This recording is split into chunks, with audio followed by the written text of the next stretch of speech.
ఖచ్చితంగా ఏదైనా జరగచ్చు పెద్దమ్మ, కానీ ఈ పెళ్ళి మాత్రం జరగదని అనిపిస్తుంది అని ఆద్య ఈ విధంగా అంటూ ఉంటే అప్పుడు వెంటనే జానకి మాత్రం అలానే చూస్తూ ఉంటుంది.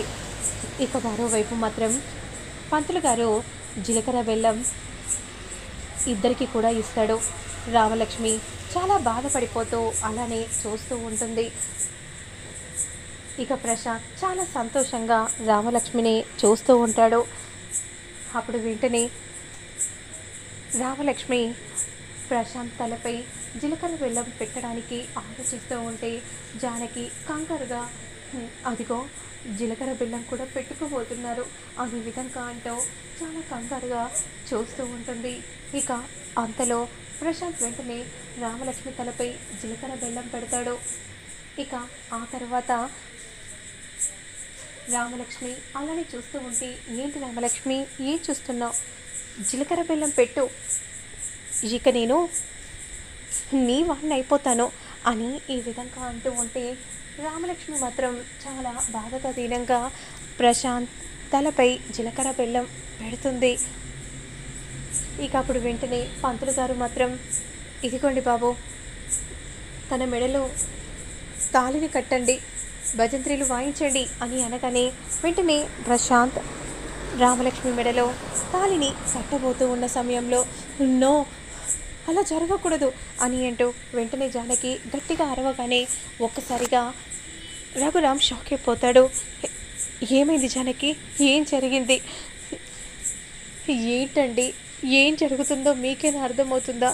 ఎందుకండి మన రామ గురించి మీరెందుకు అర్థం చేసుకోవట్లేదు? ఎందుకు మీరు అలా మాట్లాడుతున్నారు? ఒక్క క్షణం మీరు రామలక్ష్మి గురించి, మన కూతురు గురించి ఆలోచించండి. మన కూతురి గొప్పతనం మీకెందుకు అర్థం కావట్లేదు? మన కూతురండి తప్పు చేస్తుందంటే అసలు మీరెలా నమ్ముతున్నారు? అసలు వాడు చేసిన తప్పులన్నీ కూడా తన నెత్తినేసుకొని శౌర్య చావుతో పోరాడుతున్నాడండి. కేవలం వాడి వల్లే, వాడి ప్రేమను గెలిపించాడండి. అసలు మీకు ఎందుకు అర్థం కావట్లేదు? రామలక్ష్మిని కాపాడడానికి అక్కడికి శౌర్య వచ్చాడు. ఇదంతా కూడా ఇదిగో ఈ ప్రశాంత్ చేశాడండి. వీడు దుర్మార్గుడు. అసలు వీడి గురించి మీరు ఎందుకు ఆలోచించట్లేదండి? మీరు ఆడపిల్లకు సమస్య వస్తే అన్ని రకాలుగా ఆలోచిస్తాడు, కానీ మన కూతురి విషయంలో మీరు ఎందుకు ఆలోచించట్లేదు? మీ జ్ఞానం ఎటు పోయింది? జానకి, అవునండి, ఇన్నాళ్ళు మిమ్మల్ని చూసి మౌనంగా ఉన్నాను, కానీ ఈ క్షణం కూడా నేను మౌనంగా ఉంటే ఆ మాటకి ఇక అర్థమే లేదు. నా కూతురి ప్రేమ ఓడిపోతుంది, నా కూతురు బాధపడుతుంది. అన్యం పుణ్యం ఎరగని నా కూతురికి ఇలాంటి పరిస్థితి దక్కడానికి వీల్లేదు. అందుకే నేను ఇలా మాట్లాడాల్సి వస్తుంది. నన్ను క్షమించండి, నేను ఇలా మాట్లాడకూడదు, కానీ మాట్లాడే సమయం వచ్చింది కాబట్టి నేనే మాట్లాడుతున్నాను. అసలు నువ్వు ఏం చెప్తున్నావో నీకేనా అర్థమవుతుందా? నిజమండి, నిజం, నేను చెప్తుంది నిజమండి. మీరు నమ్మరని నాకు తెలుసు, కానీ నిజాలు ఎప్పుడూ నిష్ఠూరంగానే ఉంటాయి, నమ్మలేకుండానే ఉంటాయండి. జానకి, నీకు తెలీదు, నువ్వు కాస్త సైలెంట్గా ఉంటే మంచిది. ఎందుకు ఇలా మాట్లాడుతున్నారు? నేను చెప్తుంది నిజం, నన్ను నమ్మండి. అవునన్నయ్య, వదిన గారు చెప్తుంది నిజమే. ఆ మూర్ఖుడు మంచివాడు కాదు. తల్లిని, ఇంకా వాడు చేసే పాపాలన్నీ ఎన్ని నేను మనసులో పెట్టుకోవాలి? అలాగే నేను ఎలా ఉండాలి? అసలు వాడు రామలక్ష్మి మెడలో తాళి కట్టడం కాదన్నయ్య, నీడను తాకే అర్హత కూడా లేదు వాడికి. అలాంటి వాడికి మీరు మీ కూతుర్నిచ్చి పెళ్లి చేయాలని అనుకుంటున్నారు, కానీ అసలు ఇదంతా చేసింది వీడే. వాడు అసలే తప్పు చేయలేదు. నా శౌర్య చాలా మంచివాడు. వీడు కన్న తండ్రినే చంపాలని చూసిన మూర్ఖుడు. నా మనసులో ఎంత బాధ ఉంది. నా బాధని నేను ఎవరికి చెప్పుకోలేని దుస్థితిలో ఉన్నాను. ఇలాంటి వాడు అసలు ఈ భూమి మీద ఉండడానికే వీల్లేదు.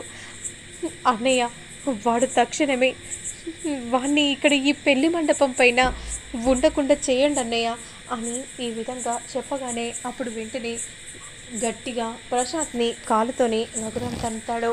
ఇక ప్రశాంత్ ఒక్కసారిగా చూస్తాడు. ఏంటమ్మా నువ్వేం మాట్లాడుతున్నావో నీకేనా అర్థమవుతుందా? నువ్వు ఏం చెప్తున్నావో నీకేనా అర్థమవుతుందా? ఏంట్రా నువ్వు మాట్లాడుతుంది ఏంట్రా? నేను ప్రతి మాట నేను విన్నాను. నువ్వు ఏం చేసావో కూడా నాకు తెలుసు. ఇంకా నేను నిజాన్ని బయట పెట్టకుండా నా మనసులోనే ఇలా నేను ఉంచుకుంటే నా అంత మూర్ఖురాలు ఇంకొకరు ఉండరు అని ఈ విధంగా అనగానే ప్రశాంత్ ఒక్కసారిగా షాక్ అయిపోతాడు. అలానే షాకింగ్గా చూస్తూ ఉంటాడు.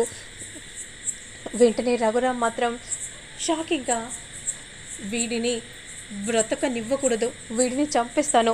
వద్దన్నయ్య, నువ్వు చంపి జైలుకు వెళ్తే నీపై కుటుంబం ఈ గ్రామమే ఆధారపడి ఉంది. వీడిని ఇలా కాదన్నయ్య, పోలీసులకు పట్టించాలి. అప్పుడు జానకి వెంటనే నా కూతురు ముందు నుంచి చెప్తుంది ప్రశాంతే తప్పు చేశాడు నాన్న, శౌర్య తప్పు చేయలేదని. విన్నారా? ఇంట్లో ఏ ఒక్కరూ వినలేదు. ఇక్కడి వరకు వచ్చేదాకా చూసుకున్నారు. జానకి ఇప్పుడు జరిగిందేదో జరిగిపోయింది. రామలక్ష్మి మెడలో 3 ముళ్ళు పడకముందే నిజాలేంటో తెలిసిపోయాయి. వెంటనే శివరాం పోలీసులకు ఫోన్ చేస్తాడు. ప్రశాంత్ కంగారు పడిపోతూ అక్క నుండి తప్పించుకోవడానికి ప్రయత్నం చేస్తూ ఉంటే ఇక శివరాం వెంటనే గట్టిగా పట్టుకోగానే ప్రశాంత్ షాకింగ్గా చూస్తూ ఉంటాడు. అంతలో పోలీసులు వస్తారు. ఇక జరిగిందంతా రఘురాం చెప్పగానే వెంటనే ప్రశాంత్ని అక్క నుండి తీసుకెళ్తారు. నా కొడుకు కొన ఊపిరితో కొట్టుకుంటున్నాడు. నా కొడుకు, నేను వెంటనే వెళ్ళాలి, నా కొడుకును బ్రతికించుకోవాలి. అప్పుడు వెంటనే రామలక్ష్మి దగ్గరికి రఘురాం వెళ్ళి, అమ్మ వెళ్ళమ్మా, శౌర్యాన్ని బ్రతికించుకో, వెళ్ళమ్మా, నీ శౌర్యాన్ని నువ్వు బ్రతికించుకో అని ఈ విధంగా అనగానే నాన్న నేనే తండ్రిగా చెప్తున్నాను కదమ్మా, వెళ్ళమ్మా అని అనగానే వెంటనే శౌర్య కోసం పరిగెత్తుకుంటూ రామలక్ష్మి వెళ్తూ ఉంటుంది. మరోవైపు స్లీపింగ్ టాబ్లెట్స్ వేసుకొని వెంటనే కొన ఊపిరితో ఉంటాడు శౌర్య. ఇక అక్కడే చూసిన ప్రజలందరూ కూడా శౌర్యని హాస్పిటల్కి తరలిస్తారు. ఇక వెంటనే రామలక్ష్మి హాస్పిటల్కి బయలుదేరుతుంది. శౌర్య చాలా బాధపడిపోతూ ఉంటాడు. అంతలో రామలక్ష్మి ఏంటాద్య, నీతో పాటు నేను కూడా వస్తాను, శ్రీను పద శ్రీను అని అంటూ వెంటనే కారులో తీసుకెళ్తూ ఉంటారు. రామా, చూసావా, నీ ప్రేమ గెలిచింది, ఇప్పటికైనా మంచి గెలిచింది. అవునద్య, కానీ నా శౌర్య నేను బ్రతకడేమో అనుకొని చూసావా ఏం చేసుకున్నాడో. బ్రతుకుతాడా ఆద్య? మీ ప్రేమ నిజమైతే ఖచ్చితంగా సార్ బ్రతుకుతాడు. ఏం కాదు రామలక్ష్మి, నువ్వేం కంగారు పడకు అని ఆద్య ధైర్యం చెప్తూ ఉంటుంది. ఇక వెంటనే హాస్పిటల్కి వెళ్తారు. సార్, శౌర్య పేషెంట్, అవునమ్మా 106లో ఉన్నారు, ఇప్పుడే ఎమర్జెన్సీ వార్డ్కి తీసుకెళ్లారు, ఆపరేషన్ జరుగుతుంది. ఏం జరిగింది?